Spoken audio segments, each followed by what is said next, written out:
Hello dear students, आप सभी कैसे हो। आप सभी अच्छे होंगे। आज जो आपको स्क्रीन पर दिखाई दे रहा है, आज हम बात करने वाले हैं एनिमल किंगडम के बारे में। और एनिमल किंगडम बहुत इम्पोर्टेंट टॉपिक है, आपको पता ही है। एनिमल किंगडम जो है बहुत ही इम्पोर्टेंट टॉपिक है आपका।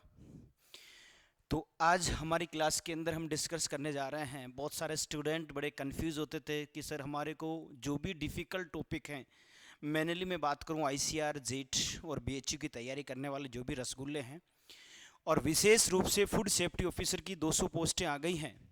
और जो फूड सेफ्टी ऑफिसर की तैयारी करने वाले हैं उनकी यूनिट में प्लांट क्लासिफिकेशन और एनिमल क्लासिफिकेशन और उनसे होने वाले मिलने वाले प्रोडक्ट और टिश्यू कल्चर के साथ साथ मैं बात करूं बायोटेक्नोलॉजी, जेनेटिक मॉडिफाई प्लांट के साथ साथ टिश्यू सिस्टम के बारे में, एनिमल सिस्टम के बारे में।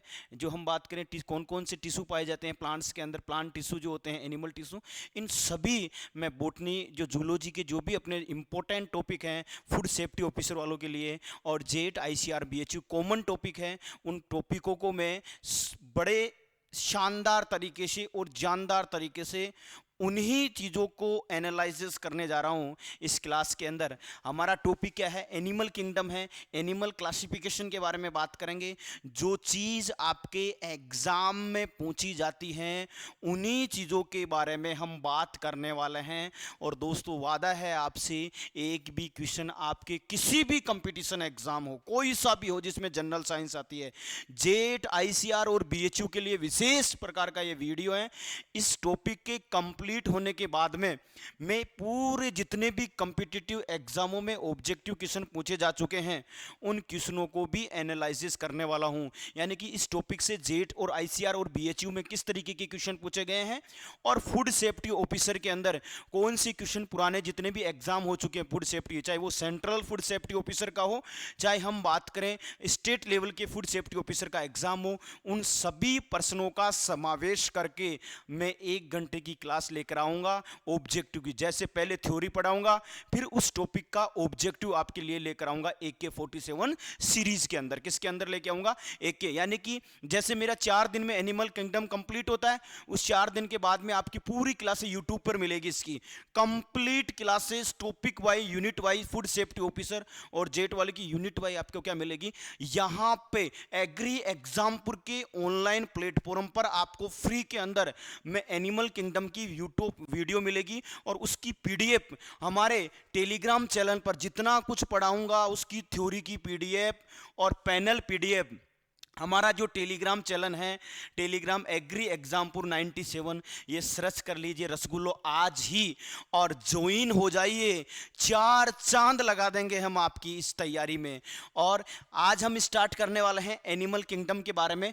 और एनिमल किंगडम में सबसे इंपॉर्टेंट बात बताने जा रहा हूं मैं आपको कि किस तरीके से मैं सबसे पहली चीज़ बताता हूं बच्चों को, बेसिक चीज़, यानी कि हम क्या पढ़ेंगे, कितने क्वेश्चन हमारे इस टॉपिक से आते हैं, कितने कॉम्पिटिटिव एग्जाम के लिए ये बहुत इंपॉर्टेंट टॉपिक हैं, और कितने अगर हम ये टॉपिक पढ़ेंगे तो हमारे कितने क्वेश्चन पक्के हो जाएंगे। और रसगुल्लो एक विशेषता और है, फालतू की चीज एक भी नहीं पढ़ाऊंगा। 5 किंगडम क्लासिफिकेशन पढ़ाऊंगा आपको। 9 आपको मल्टीपल सेलुलर जो बहुकोशिकीय प्राणी होते हैं उनके 9 आपको फाइलम पढ़ाऊंगा। एक प्रोटोजोआ संघ पढ़ाऊंगा जो सिंगल सेलुलर होता है, यानी कि हम बात करें मल्टी सेलुलर, और हम बात करें यूनिसेलुलर जिसमें यूनिसेलुलर में प्रोटोजोआ संघ आता है, अमीबा आता है। इनके एग्जाम्पल और कैरेक्टरिस्टिक्स वेरी इंपॉर्टेंट है, इससे बाहर कुछ भी नहीं पूछा जाएगा। 5 किंगडम क्लासिफिकेशन के अंदर मैं बात करूं डियर, 5 किंगडम क्लासिफिकेशन के अंदर हम देखें तो इसमें सबसे इंपॉर्टेंट चीज क्या है? देखो, इसमें सबसे इंपॉर्टेंट चीज ये है कि इसमें जो FSO फूड सेफ्टी ऑफिसर, ध्यान रखना मेरा फोकस यहां पर है, फूड सेफ्टी ऑफिसर के बारे में बात करें। किसके बारे में बात करें? फूड सेफ्टी ऑफिसर के बारे में बात करें तो फूड सेफ्टी जो ऑफिसर है उसके अंदर और अदर कंपटीशन के अंदर भी यहां से 2 क्वेश्चन पक्के आते हैं। बेटा कितने क्वेश्चन क्वेश्चन आते हैं बेटा? 2 क्वेश्चन पक्के आते हैं, तो ध्यान रखने वाली बात है। दूसरी, जेट आईसीआर और BHU. Sir jet ICR BHU का भी टॉपिक है। सभी स्टूडेंट को, ये जेट वाले को, आईसीआर वाले को बड़ा डिफिकल्ट टॉपिक लगता है। अरे बेटा चुटकियों में आएगा, आप टेंशन ना करने का। जब तक आपके रसगुल्ले वाले सर हैं बेटा, बिल्कुल इजी लैंग्वेज में आपको पढ़ाऊंगा, शानदार तरीके से इसी लाइव क्लास में आपको याद कराऊंगा, लर्न कराऊंगा बेटा, लर्न कराऊंगा, ठीक है। तो यहां से नंबर ऑफ क्वेश्चन आने के, कभी कभी एक क्वेश्चन आता है बेटा, कभी कभी मैक्सिमम 2 क्वेश्चन आता है, 2 पार्ट के अंदर है, बहुत इजी है। तो 2 क्वेश्चन आपके पक्के करने हैं। कितने क्वेश्चन पक्के करने हैं बेटा? 2 क्वेश्चन आपको पक्के करने हैं, और मैं पक्के करके ही जाऊंगा आपके 2 क्वेश्चन। फूड सेफ्टी ऑफिसर में भी 2 क्वेश्चन आते हैं, इसमें से ध्यान रखना। और जेट आईसीआर बीएचयू में भी 2 क्वेश्चन पक्के आते हैं बेटा। ये हर कोई स्टूडेंट नहीं कर पाता बेटा। इसमें कोर डेटा आता है, नॉन कोर डेटा है, एसके हेलमिंथीज भुरग आते हैं, मोलस्क आते हैं, उसके करैक्टरिस्टिक्स बड़े शानदार तरीका से हर कोई इसमें कवर नहीं कर पाता। हम कवर करेंगे बेटा। मैं उन टॉपिकों की, उन थ्योरी क्लास सबसे पहले लेकर आऊंगा जो डिफिकल्ट टॉपिक हैं। फूड सेफ्टी ऑफिसर वालों को भी डिफिकल्ट लगते हैं, यहां पर हम देखें जेट आईसीआर वालों को भी जो डिफिकल्ट लगते हैं उनको हम इजी में कन्वर्ट करके आसान शब्दों में आपको समझाने वाले हैं। तो ये आपको मैं क्लासिफिकेशन ऑफ एनिमल के बारे में आज डिस्कस करने जा रहा हूं। बहुत शानदार क्लास होने वाली है। सबसे पहले बायोलॉजी के बारे में बात करें। बायोलॉजी हम बात करें, बायो प्लस लॉजी, यानी कि बायो का मतलब हो गया, यहां पर बायो देखें और यहां पर लॉजी देखें। यानी कि बायो का मतलब हो गया बेटा, यहां पर बायो का मतलब हो गया सजीव। क्या हो गया? सजीव या जीव, यानी कि सजीव या जीव। और लॉजी का मतलब हो गया अध्ययन करना। लॉजी का मतलब क्या हो गया? अध्ययन करना। यानी कि हम बात करें किसी भी लिविंग ऑर्गन की जिस ब्रांच में अध्ययन किया जाता है, किसी भी जीव का जिस ब्रांच में अध्ययन किया जाता है, विज्ञान की वह शाखा जिसमें जीवों का अध्ययन किया जाता है, उसे बेटा क्या कहते हैं? उसे हम बायोलॉजी कहते हैं। क्या कहते हैं? बायोलॉजी कहते हैं। यानी कि जीव के बारे में बात करें तो सर जीव कौन से होते हैं? सजीव कौन से होते हैं सर? सजीव के लिए 4 कैरेक्टरिस्टिक्स आपको जानना जरूरी है। कोई भी सजीव होगा, और निर्जीव में आप कैसे निर्धारित करोगे कि ये सजीव है और ये निर्जीव है? जैसे कि मैं बात करूं, ये जो मेरा पेन है एक निर्जीव पदार्थ है। तो निर्जीव पदार्थ है मतलब इसमें क्या ऐसा कैरेक्टरिस्टिक्स है कि ये निर्जीव पदार्थ है? पहली चीज तो ये पहचान में आनी चाहिए। तो निर्जीव पदार्थ होने का मतलब बेटा ये ग्रोथ भी नहीं करेगा, ना इसमें कोई रिप्रोडक्शन का गुण पाया जाता है, ना इसमें सर्कुलेटरी सिस्टम पाया जाता है, ना इसमें रेस्पिरेटरी ऑर्गन होते हैं। यानी कि जो चीज लिविंग ऑर्गन के लिए जरूरत होती है वो इसमें किसी में भी नहीं होती है। सजीव होने के लिए उसमें क्या होता है बेटा? एक तो उसमें ग्रोथ पाई जाती है। क्या पाई जाती है? ग्रोथ का गुण पाया जाता है। किसका गुण पाया जाता है? ग्रोथ का। दूसरा उसमें क्या पाया जाएगा? उसमें रिप्रोडक्शन पाया जाएगा। क्या पाया जाएगा? रिप्रोडक्शन, यानी कि जनन पाया जाएगा। क्या पाया जाएगा? जनन पाया जाएगा। तीसरा उसमें श्वसन तंत्र होगा। क्या होगा?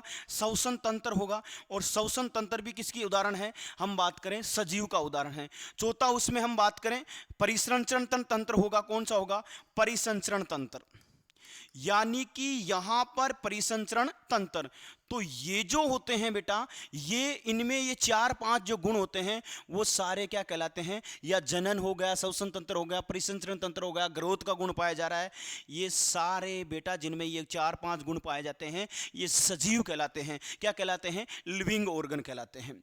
तो जीवों के बारे में और जीवों के क्लासिफिकेशन करने में एक वैज्ञानिक का बहुत ज्यादा योगदान है, और उस वैज्ञानिक का नाम है बेटा अरस्तु। क्या नाम है उस वैज्ञानिक का? नाम अरस्तु।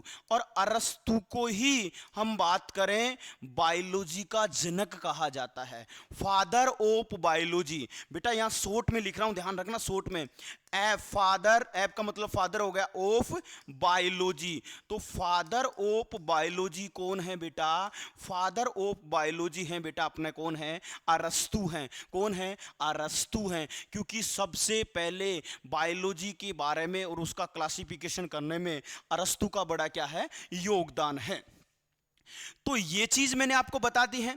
उसके बाद में लोजी शब्द क्या का मतलब होता है, अध्ययन करना, यानी कि लोजी शब्द लिया तो कौन सी भाषा का है ये, बायोलॉजी ग्रीक भाषा का शब्द है। कौन सी भाषा का शब्द है, ग्रीक भाषा से लिया गया है, यानी कि ग्रीक भाषा से आपका लिया गया है। तो ये छोटी छोटी बेसिक चीजें हैं, कॉन्सेप्ट लिए आपके क्लियर हो रही है।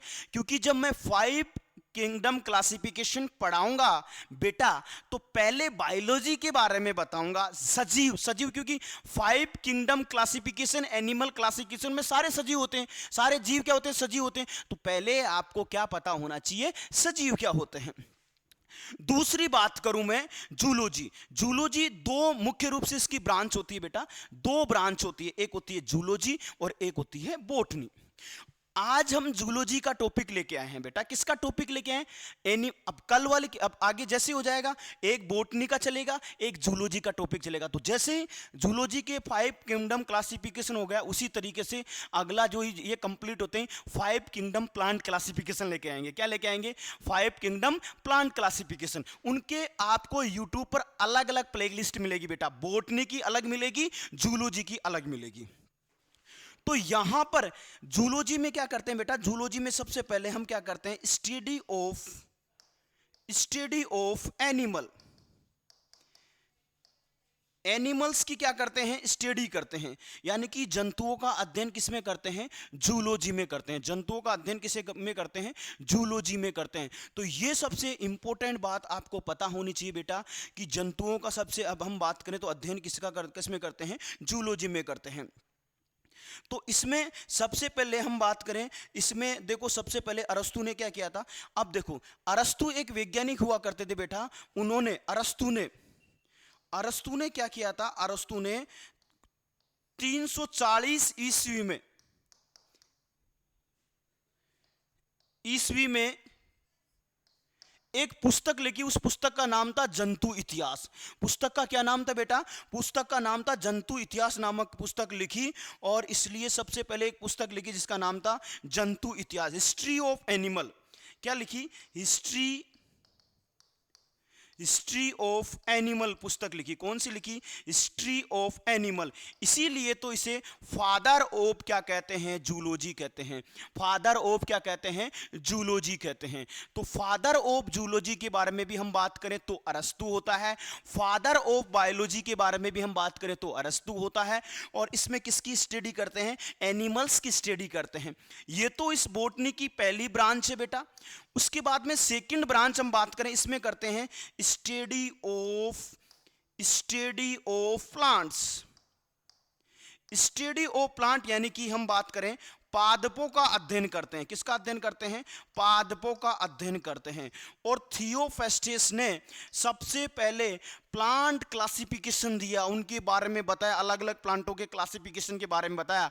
इसलिए आप लिख लेना बेटा, फादर ऑफ बॉटनी कौन होता है, थियोफेस्टस। कौन है, थियोफेस्टस। और फादर ऑफ जूलॉजी कौन है, अरस्तु। तो फादर ऑफ हम बात करें बॉटनी तो कौन है बेटा, थियोफेस्टस। थियोफेस्टस होगा बेटा, कौन होगा, थियोफेस्टस। तो ये चीज आपको पता होना चाहिए। ये क्या है, फादर ऑफ बॉटनी। बी का मतलब क्या हो गया, बॉटनी। तो फादर ऑफ बॉटनी कौन हो गया, थियोफेस्टस। इसमें किसका अध्ययन करते हैं, पादपों का अध्ययन करते हैं। तो मुख्य रूप से आज का हमारा टॉपिक जो है वो किसका है, जूलॉजी का टॉपिक है। किसका टॉपिक है, जूलॉजी का टॉपिक है। अब आप एक इसका स्क्रीनशॉट ले लो बेटा, क्या ले लो, स्क्रीनशॉट ले लो। उसके बाद में टैक्सोनॉमी के बारे में बताने वाला हूं, क्योंकि यहां से भी आपका एग्जाम में क्वेश्चन पूछा जाता है। इसकी पैनल पीडीएफ हमारे टेलीग्राम चैनल पर मिल जाएगी। इसके हैंड राइटिंग नोट्स जो मैंने लिख के बनाए हैं वो भी आपको टेलीग्राम चैनल पे मिल जाएंगे। आज ही ज्वाइन करें हमारे एग्री एग्जामपुर के टेलीग्राम चैनल को, और निश्चित रूप से आपकी सिलेक्शन, जिद हमारी, सिलेक्शन आपका प्यारे रसगुल्लो, हमारी जिद रहेगी स्टडी मटेरियल प्रोवाइड करवाना, शानदार से शानदार कंटेंट प्रोवाइड करवाना, और पूरे जितने भी एग्जाम के अंदर इस टॉपिक से क्वेश्चन पूछे गए हैं उनको एक साथ समावेश करवा के आपकी तैयारी में 4 चांद लगाने का हमारा उद्देश्य है बेटा। सपना आपका हो गया, कर्तव्य हमारा होगा मेहनत करवाने का। यदि आपने सपना साकार कर रखा है, हमारा कर्तव्य उस सपने को पूरा करना। आपका क्या करना रे? पूरा करना, कतई जहर। ठीक है, तो ये आप स्क्रीनशॉट आपने ले लिया होगा, नहीं लिया तो एक बार आप स्क्रीनशॉट ले लीजिए। फिर एक 2-3 चीज हम टैक्सोनॉमी के बारे में पढ़ेंगे कि सर टैक्सोनॉमी वर्गीकी क्या है, इसके बारे में देखेंगे। ठीक है, आपने स्क्रीनशॉट ले लिया होगा। अब हम बात करेंगे टैक्सोनॉमी के बारे में, बात करने वाले हैं। टैक्सोनॉमी के बारे में बात करें तो एक बेटा वैज्ञानिक हुए थे कॉर्लिनियंस। कॉर्लिनियंस को फादर ऑफ टैक्सोनॉमी कहते हैं। अब उनकी एक पुस्तक आई थी जिसका नाम था सिस्टमा नेचुरा। सिस्टमा नेचुरा एक पुस्तक आई थी, उसमें मैं बात करूं तो वो जो टैक्सोनॉमी के बारे में बात की है, उनको मतलब जीव जंतुओं को उन्होंने अलग अलग भागों में रखा। जीव जंतुओं को उन्होंने क्या रखा? अलग अलग भागों में रखा।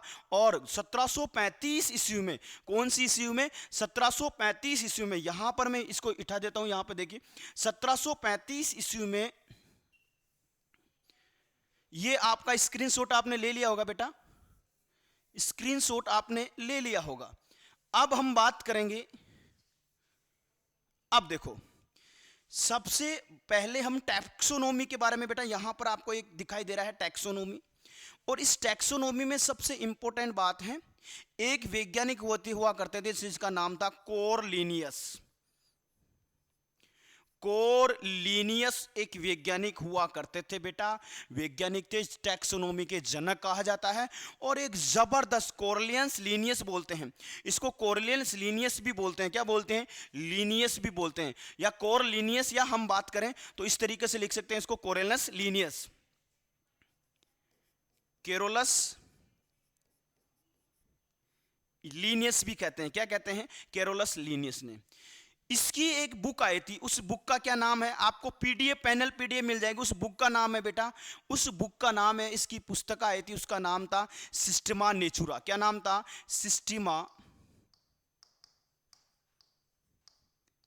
सिस्टमा नेचुरी, या नेचुरा, या नेचुरी। इस सिस्टमा नेचुरी जो पुस्तक थी, इसमें उन्होंने लगभग मैं बात करूं तो जीवों का क्लासिफिकेशन किया। क्या किया? जीवों का क्लासिफिकेशन किया, और 4000 से ज्यादा जीवों का वर्गीकरण किया। कितने हजार जीवों का वर्ग, यानी कि कब किया? 1735 में। कौन सी ईस्वी में किया? 1735 ईस्वी में किया। कौन सी ईस्वी में किया? 1735 ईस्वी में किया। और उन्होंने जो लगभग 4000 जीवों का, कितने हजार जीवों का? 4000 जीवों का क्या किया? वर्गीकरण किया। 4000 जीवों का उन्होंने क्या किया बेटा? वर्गीकरण किया। क्या किया? वर्गीकरण किया। इसलिए फादर ऑफ टैक्सोनॉमी कौन है? फादर ऑफ टैक्सोनॉमी, यानी कि यहां पर लिख देता हूं पिता। पिता के बारे में पूछे आपको, पिता, तो इसका पिता कौन है? यहां पर देखो कॉर्लिनियस है। कॉर्लिनियस को फादर ऑफ टैक्सोनॉमी कहता बेटा। जेट के अंदर पूछा गया क्वेश्चन है बेटा, जेट 2021 20 में, 20 और 21 की एग्जाम में पूछा गया क्वेश्चन है। 20 में पूछा गया था बेटा। कब पूछा गया था? 20 में पूछा गया था। ये 20 का जो एग्जाम की फादर ऑफ टैक्सोनॉमी किसको कहते हैं जेट में? और ये ही फूड सेफ्टी ऑफिसर के एग्जाम में प्रीवियस पेपर में आपको देखने को मिल जाएगा। यहां से क्वेश्चन आया था। कितने? 4000 जीवों का अलग अलग क्लासिफिकेशन करके 1735 ईस्वी में, 1735 ईस्वी में एक उसकी पुस्तक आई सिस्टमा नेचुरी। उस सिस्टमा नेचुरी के अंदर उन्होंने जीवों को अलग अलग भागों में वर्गीकृत किया। और भागों में कितने जीवों को? 4000 जीवों का क्लासिफिकेशन कर दिया रे भाया, क्लासिफिकेशन कर दिया और लगा दिया। और क्या बन गया? पिता बन गया। अरे क्या बन गया? पिता बन गया। और जो पिता होता है वो पता है सबसे बड़ा होता है। इसलिए टैक्सोनॉमी का जनक कहते हैं लीनियस को कहते हैं। किसको कहते हैं? लीनियस को कहते हैं। याद रख लेना। कितने, कौन सी ईस्वी में उसने पुस्तक लिखी थी? 1735 ईस्वी में। और बुक का क्या नाम था? सिस्टमा नेचुरी। ले लो स्क्रीनशॉट, ले लो बेटा, स्क्रीनशॉट ले लो फटाफट। ले लिया होगा बेटा स्क्रीनशॉट। अब स्क्रीनशॉट लेने के बाद में, स्क्रीनशॉट लेने के बाद में आपको सबसे इंपॉर्टेंट बताने वाला हूं, जो है आपकी यहाँ से स्टार्ट हो जाती हैं। सबसे पहले मैं आपको बात बताने वाला जो हूँ वो बताने वाला हूँ आपके यहाँ पर। सबसे बड़ी चीज़ ये है कि आगे हम जो करेंगे, आगे हम पढ़ेंगे किंगडम क्लासिफिकेशन, और किंगडम क्लासिफिकेशन में सबसे पहले प्राणी को समझेंगे। प्राणी भाई, एनिमल जब हम पढ़ रहे हैं तो एनिमल को हम समझने, प्राणी को समझेंगे। प्राणी दो टाइप से बना हुआ था संसार में। प्राणी एक क्या है, जीव है, और ये जीव मुख्य रूप से दो कोशिकाओं से मिलकर बना होता है। बिल्कुल इजी लैंग्वेज में समझा रहा हूं, ज्यादा गशड़ पशड़ रामलीला कुछ भी नहीं है। डायरेक्ट अटैक करो और डायरेक्ट क्वेश्चन का सिलेक्शन, ऑप्शन का सिलेक्शन करके उत्तर दो, यही रखो दिमाग में ऑब्जेक्टिव, जीत जाओगे रसगुल्लो। और ये कच्चर पच्चड़, ये प्राणी क्या होता है, प्राणी ये होता है, वो होता है, बेटा ये चीजें आजकल एग्जाम में नहीं पूछी जाती है। क्या बेस्ट कैरेक्टरिस्टिक्स हैं, क्या बेस्ट से बेस्ट एग्जाम्पल हैं, क्या उस बेस्ट एग्जाम्पल का कैरेक्टरिस्टिक्स हैं, उन चीजों पर फोकस करो जो बार बार वो क्वेश्चन रिपीटेबल होते हैं, और उन्हीं टॉपिकों से क्वेश्चन पूछे जाते हैं। फालतू की रामायण से कोई क्वेश्चन नहीं पूछा जाता है। सबसे पहले प्राणी को समझो। प्राणी दो प्रकार का होता है। एक तो सिंगल सेलुलर, यानी कि हम बात करें एक कोशिकीय, यूनिसेलुलर जिसको हम कह सकते हैं, क्या कह सकते हैं, यूनिसेलुलर। यानी कि एक तो यूनिसेलुलर होता है, और एक यूनिसेलुलर होने के बाद में हम बात करें, यूनिसेलुलर है, और एक मल्टीसेलुलर है, बहुकोशिकीय। यानी कि एक कोशिकीय, यानी कि हम बात करें एक सिंगल कोशिका से मिलकर बने होते हैं। एक सिंगल, एक वन सिंगल या एक सिंगल कोशिका से, एक कोशिका से मिलकर बने होते हैं। किससे मिलकर बने होते हैं, एक कोशिका से मिलकर बने होते हैं। से क्या होते हैं, मिलकर बने होते हैं। एक कोशिका से मिलकर बने होते हैं। जो एक कोशिका से मिलकर बने होते हैं उन्हें यूनिसेलुलर प्राणी कहते हैं, या उन्हें यूनिसेलुलर जीव कहते हैं। क्या कहते हैं, यूनिसेलुलर जीव कहते हैं। क्या कहते हैं, उन्हें यूनिसेलुलर जीव कहते हैं। यानी कि एक सिंगल सेल ऐसे, और इसी सिंगल सेल से एक नई कोशिका बन रही है, और इसमें भी एक ही कोशिका से मिलकर बना हुआ है। वो प्राणी क्या कहलाता है, यूनिसेलुलर कहलाता है। जैसे मैं उदाहरण के रूप में आपको बात करूं, एक प्रोटोजोआ संघ आता है। कौन सा संघ आता है, प्रोटोजोआ संघ। और ये जो प्रोटोजोआ संघ होता है ये फाइलम है बेटा, अपना क्या है, फाइलम। और इसमें आपने युग्लिना का नाम देखा होगा। किसका, युग्लिना का नाम देखा होगा। युग्लिना, अमीबा का नाम पढ़ा होगा, पेरामीशियम, अमीबा, और कौन सा है, पेरामीशियम।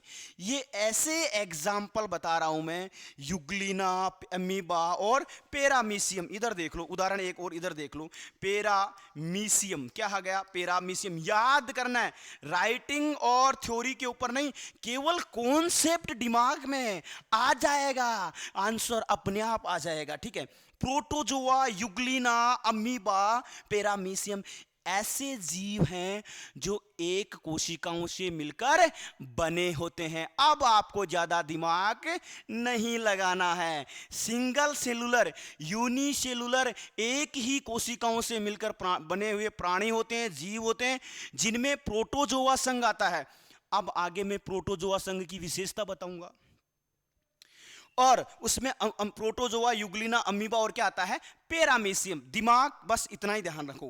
बहुकोशिकीय क्या है, बहुकोशिकीय में आपको नाम समझ में आ गया होगा कि बहुकोशिकीयों में ऐसे जीव आते हैं जो जीव बहुत सारी कोशिकाओं से मिलकर बने होते हैं। बहुत सारी कोशिकाओं से, बहुत सारी कोशिकाओं से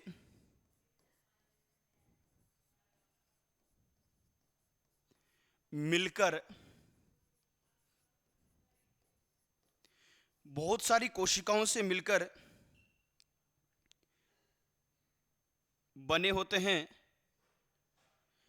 अब बहुत सारी कोशिका, जैसे एक कोशिका से यानी कि बहुत सारी कोशिकाएं हो गई। कितनी कोशिकाएं हो गई? बहुत सारी कोशिकाएं हो गई। और ये जो बहुत सारी कोशिकाओं से मिलकर बने होते हैं, इन्हें हम क्या कहते हैं? इन्हें हम कहते हैं बेटा मल्टी सेलुलर सजीव लिविंग ऑर्गन या मल्टी सेलुलर प्राणी।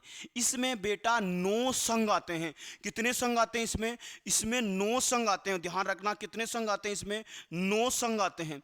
और 9 फाइलम आते हैं। ध्यान रखना, 9 फाइलम आते हैं। कौन कौन से हैं वो?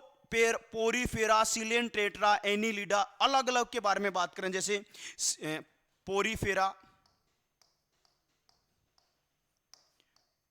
पोरीफेरा आ गया, एनिलिडा आ गया, जैसे मोलस्का आ गया।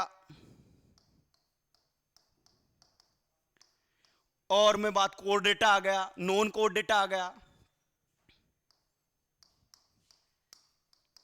कोर्डेटा आ गया, इकाइडोर्मेटा आ गया, प्लेंटेहेमेस्तीज आ गया, एस्केहेमंथीज आ गया, एनी एस्केरिस आ गया एस्केहेमंथीज में। तो बेटा ये अलग अलग सिलेंट्रेटा आ गया। 9 फाइलम पढ़ाऊंगा इसमें। कितने फाइलम? ये तो मैंने 4-5 फाइलम लिखे हैं। मुख्य रूप से इसमें 9 फाइलम अलग अलग स्लाइड के माध्यम से पढ़ाऊंगा। सबसे पहले प्रोटोजोआ के जितने भी एग्जाम्पल है उनका कैरेक्टरिस्टिक्स एक एक, और प्रोटोजोआ संघ में आने वाले जीवों के क्या क्या कैरेक्टरिस्टिक्स होते हैं। तो सबसे पहले प्रोटोजोआ पढ़ेंगे संघ, और उसके बाद में बहुकोशिकीय में आने वाले 9 फाइलम, जिसमें 4 लिखा है मैंने, Porifera, Annelida, Mollusca, Chordata, Aschelminthes, Platyhelminthes, Annelida, Coelenterata. ये जितने भी आपके जो संघ हैं 9 के 9, वो अलग अलग स्लाइड के माध्यम से, डायग्राम के माध्यम से जबरदस्त कतई जहर पढ़ाने वाला हूं। जिस तरीके से पढ़ा रहा हूं, एग्जाम्पल बता रहा हूं, रट लेना, एक भी क्वेश्चन गलत नहीं होगा, मेरा वादा है आपसे। ठीक है, आप ले लो स्क्रीनशॉट, फिर आगे चलते हैं। स्क्रीनशॉट ले लो बेटा, फिर मैं आगे चलते हैं।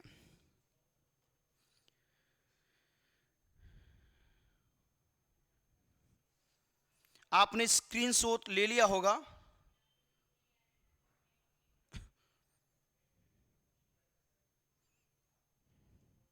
ठीक है, स्क्रीनशॉट आपने ले लिया होगा बेटा। अब सबसे पहले प्रोटोजोआ संघ देखते हैं। प्रोटोजोआ संघ के अंदर हम बात करें, सबसे पहले इसी शब्द का प्रयोग करने वाले जो वैज्ञानिक थे, इस ये क्योंकि जो वही चीज आपको मैं बता रहा हूं जो आपके एग्जाम में पूछी जाती है। देखिए, जो चीज इंपॉर्टेंट होती है वो कभी कभी मुझे रियलाइज नहीं होती है, तो मैं एक बार उसको पूरा कंफर्म करके आता हूं कि वो चीज आपके एग्जाम के लिए जरूरी है या नहीं है। यहां पे देखो, ये आपको प्रोटोजोआ संघ के जितने भी अमीबा दिखा रहा है, चप्पल के आकार का पैरामीशियम दिखा रहा है, तो यहां पे युग्लिना दिखाई दे रहा है। ये तीनों डायग्राम देखो, युग्लिना, अमीबा, पैरामीशियम आपको दिखाई दे रहे हैं ना डायग्राम में, दैट इज प्रोटोजोआ संघ में, यानी कि यूनिसेलुलर ऑर्गन जो एक ही कोशिकाओं से मिलकर बने होते हैं। तो प्रोटोजोआ संघ के बारे में बात करें तो प्रोटोजोआ संघ में सबसे इंपॉर्टेंट बात तो यह है कि ये प्रोटोजोआ संघ जो है, इस प्रोटोजोआ का शब्द देने, यानी कि प्रोटोजोआ नाम देने का या शब्द का प्रयोग किसने किया था? शब्द का प्रयोग किसने किया था? प्रयोग जो किया था एक वैज्ञानिक था जिसका नाम था गोल्डफस। क्या नाम था उसका? उस वैज्ञानिक का नाम था बेटा, इधर देखो, उस वैज्ञानिक का नाम था गोल्डफस। गोल्डफस उस वैज्ञानिक का क्या था? नाम था। प्रोटोजोआ संघ के बारे में या शब्द देने वाला जो वैज्ञानिक था वो कौन था? गोल्डफस था। ये याद करने वाली बात है बेटा, पूछी जाती है। सबसे पहली चीज सर, इसका कैरेक्टरिस्टिक्स के बारे में बात करें, सर इसके लक्षणों के बारे में बात करें तो लक्षण इंपॉर्टेंट है क्या सर? लक्षण बता दीजिए, इसके लक्षण क्या है? देखो, लक्षण में पहली चीज मैं आपको एरो करके बता रहा हूं बेटा। पहली चीज तो यह है कि इसमें देखो, याद रखना, यूनिसेलुलर हैं।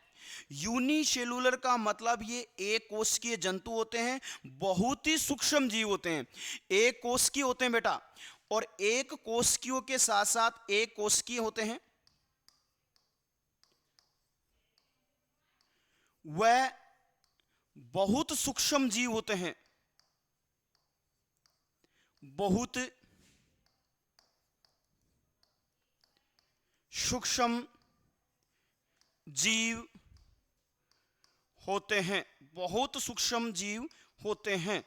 तो एक चीज तो ये ध्यान रखना कि ये एक कोशिकीय व बहुत सूक्ष्म जीव होते हैं। दूसरा इसका कैरेक्टरिस्टिक्स यहां डायग्राम के द्वारा बताऊंगा। कटाइजर जिंदगी याद रखोगे आपकी, क्या रसगुल्ले वाले सर ने कॉन्सेप्ट क्लियर करवाया बेटा। अब जब ये टॉपिक कंप्लीट हो जाएगा, जितने भी ऑब्जेक्टिव इस टॉपिक से बनते हैं उनके एनालिसिस करेंगे, चाहे 50 हो चाहे 100 क्वेश्चन हो, उन सब का एनालिसिस करेंगे। उसके बाद में आपका एक भी क्वेश्चन गलत नहीं होगा। अब यहां पे जब ये सिंगल यूनिसेलुलर होता है बेटा, सिंगल कोशिका से मिलकर बना होता है, जैसे ये पैरामीशियम है, एक यहां पर जब ये पैरामीशियम है सिंगल कोशिकाओं से मिलकर बना होता हो, तो उसमें उत्तक सिस्टम तो नहीं होगा बेटा, यानी कि टिश्यू सिस्टम तो इसमें एब्सेंट होगा, यानी कि उत्तक तंत्र तो नहीं पाया जाएगा, उत्तक तंत्र भी नहीं होगा और श्वसन तंत्र भी नहीं होगा। क्योंकि बेटा आपको एक चीज पता है कि बहुत सारी कोशिकाएं मिलकर यानी कि एक सिंगल सेल है, तो प्रोटोजोआ संघ तो एक सिंगल कोशिका से मिलकर बना हुआ है। दैट इज नॉट रीजन, एक सिंगल से कोशिका से मिलकर बना, कोई इसमें कारण नहीं है। लेकिन बहुत सारी कोशिकाएं मिलकर क्या बनाती है? तंत्र। और यानी कि हम बात करें टिश्यू, और ये जो टिश्यू है बेटा, ये टिश्यू आगे जाकर क्या बनाता है? ऑर्गन बनाता है। और ऑर्गन क्या बनाता है? Organ of system. जैसे श्वसन ऑर्गन तंत्र हो गया, ग्रोथ तंत्र, सर्कुलेटरी सिस्टम हो गया, टिश्यू तंत्र हो गया। तो ये टिश्यू तंत्र हो गया बेटा, क्या हो गया? टिश्यू तंत्र। तो न तो इसमें ध्यान रखना, न तो इसमें कोई ऑर्गन बनेगा, ऑर्गन भी नहीं बनेगा। जैसे कि ऑर्गन बात करें, श्वसन तंत्र हो गया, उत्तक तंत्र हो गया, या मैं बात करूं परिसंचरण तंत्र हो गया। क्या हो गया? परिसंचरण तंत्र हो गया। और इसमें जनन जो होता है, इसमें जो जनन होगा कि जैसे अमीबा का कोई भी पार्ट टूटेगा, अमीबा का कोई भी पार्ट टूटकर एक नई कोशिका का बनकर एक नया जीव बनता, उसे द्विविखंडन कहते हैं। उसे क्या कहते हैं? द्विविखंडन के द्वारा, यानी कि कायिक जनन होगा। कौन सा जनन होगा इसमें? कायिक जनन होगा बेटा। सेक्सुअल रिप्रोडक्शन नहीं होगा इसमें, एसेक्सुअल रिप्रोडक्शन होगा। कौन सा रिप्रोडक्शन होगा?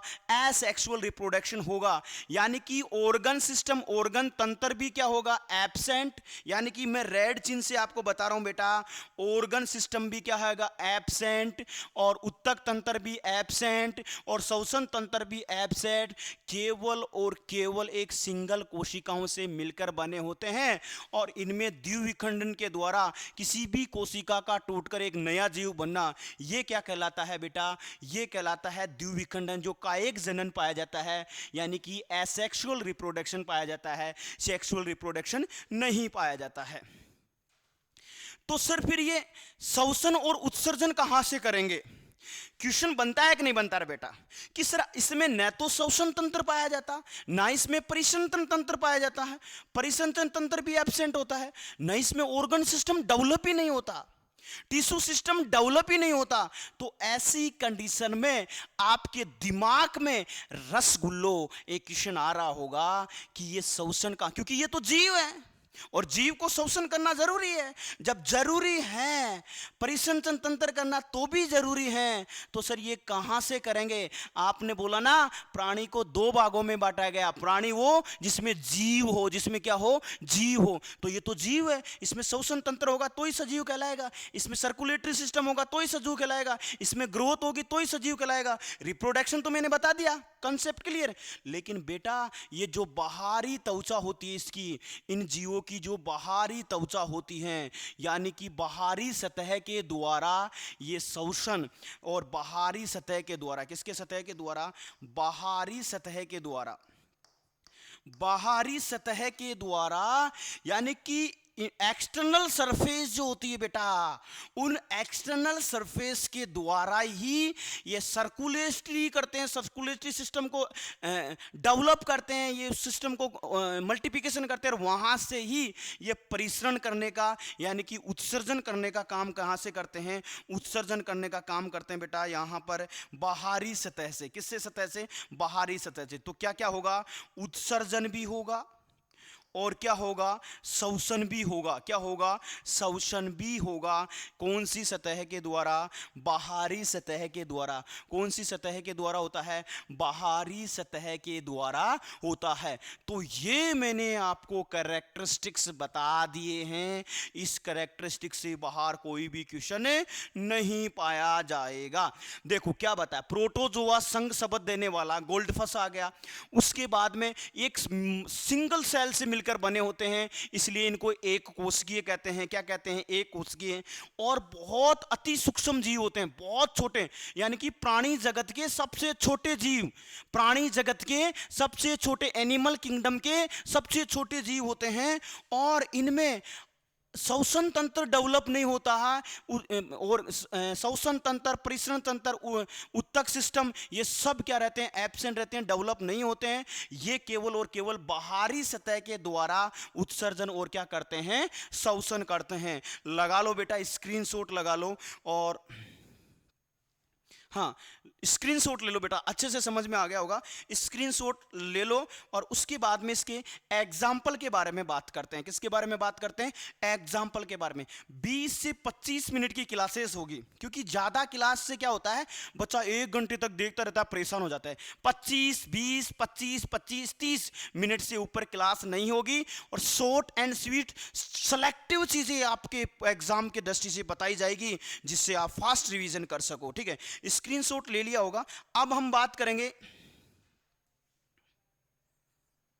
ठीक है, अब हम बात करने वाले हैं इसके उदाहरण के बारे में। किसके बारे में बात करने वाले हैं? उदाहरण के बारे में। आपने इसका स्क्रीनशॉट ले लिया होगा।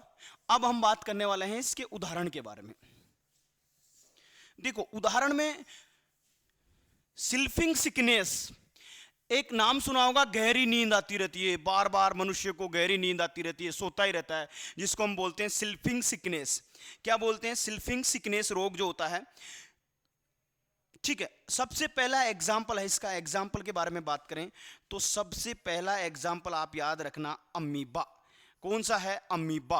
अब अमीबा के बारे में एक क्लास के अंदर अलग से मैं आपको बताऊंगा अमीबा के बारे में। और अमीबा का डायग्राम कौन सा है? ये वाला। कौन सा है? अमीबा। कौन सा है ये? अमीबा। बस इतना ही ध्यान रखना है। अब अमीबा के बारे में क्या है क्या नहीं है, अभी तो मैं केवल आपको एनिमल किंगडम क्लासिफिकेशन पढ़ा रहा हूं, कैरेक्टरिस्टिक्स और एग्जांपल बता रहा हूं, उससे 2 क्वेश्चन आएंगे।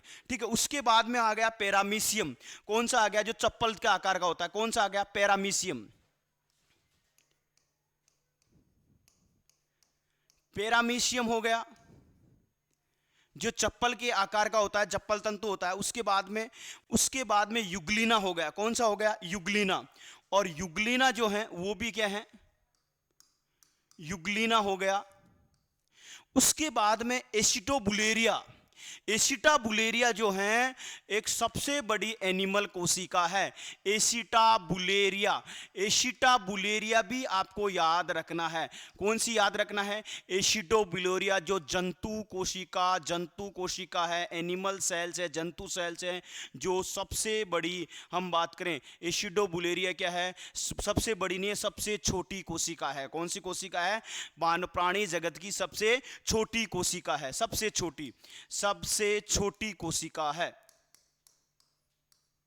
ठीक है, शायद ये एक बार देखना, एसिटोबुलेरिया शायद सबसे बड़ी कोशिका है या सबसे छोटी, क्योंकि एक सिंगल सेल से मिलकर बनी हुई होती है, तो मुझे लगता है ये सबसे बड़ी कोशिका है। एक बार इसको क्लियर करेंगे कि ये सबसे बड़ी है या सबसे छोटी है। तो एसिटोबुलेरिया प्राणी जगत की एक सिंगल कोशिका से मिलकर बनी हुई है, लेकिन ये सबसे बड़ी कोशिका है। क्या है? सबसे बड़ी कोशिका है। तो एक बार इसको देखना, एसिटोबुलेरिया को, इसमें क्या चीज है? सबसे बड़ी कोशिका है। तो ये भी प्रोटोजोआ संघ में आता है। एक एग्जाम्पल आपको बता रहा हूं, ट्रिप्नोसोम। एक एग्जाम्पल आपको इंपॉर्टेंट है, क्योंकि ये जो ट्रिप्नोसोम है अलग इसका नाम है इसमें, क्योंकि देख नाम बहुत वो है, गेबियंस। ये बहुत इंपॉर्टेंट है। ये एक ऐसा, इसको वहां करने, देखो ये मनुष्य में क्या उत्पन्न करता है, एक रोग उत्पन्न करता है। प्राणी में क्या उत्पन्न करता है, रोग। वो गहरी नींद से सोता रहे, sleeping sickness, sleeping sickness, sleeping sickness, sickness यानी कि गहरी नींद।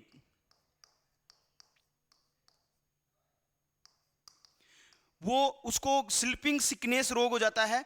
और ये जो रोग होता है इस किसकी वजह से होता है, किस प्रोटोजोआ संघ के की एग के वजह से होता है। प्रोटोजोआ है जिसको हम बोलते हैं ट्रिप्नोसोमम गेपियंस बोलते हैं, उसके कौन सा प्रोटोजोआ है ये, ट्रिप्नोसोमम गेपियंस। और इसको वाहक करने का काम, इसको फैलाने का काम कौन करती है, सी मक्खी। याद रखना कौन करती है, सी मक्खी। बहुत इंपॉर्टेंट है, सी मक्खी इसको वेक्टर का काम करते हैं। और स्लीपिंग सिकनेस कौन से प्रोटोजोआ के जंतु के एग्जाम्पल से होती है, ट्रिप्नोसोमम गेपियंस। याद रखना कौन सा है, ये पूछा गया था फूड सेफ्टी ऑफिसर में, और ये पूछा गया था अदर कॉम्पिटिटिव जो जनरल साइंस आती है उसमें पूछा गया है, आईसीआर में भी ये क्वेश्चन पूछा गया है। तो लगा लो शॉट और कर लो स्क्रीनशॉट ले लो, इससे बाहर आपका एक भी क्वेश्चन नहीं जाएगा, एक भी क्वेश्चन क्या नहीं जाएगा, नहीं जाएगा। तो इस क्लास के 30 मिनट की क्लास में हमने बेसिक एनिमल किंगडम के बारे में पढ़ा, और एक संघ हमने कंप्लीट कर लिया, प्रोटोजोआ संघ। उसके 3 इंपॉर्टेंट कैरेक्टरिस्टिक्स, उसके एग्जाम्पल, वो सब हमने क्या कर लिए। प्रोटोजोआ, देखो जेट में सिंपल क्वेश्चन पूछा जाता है, प्रोटोजोआ संघ का उदाहरण है अमीबा है, कि ऑप्शन देता है बेटा, इस तरीके के क्वेश्चन पूछे जाते हैं जिनको हम एनालिसिस करेंगे। ठीक है।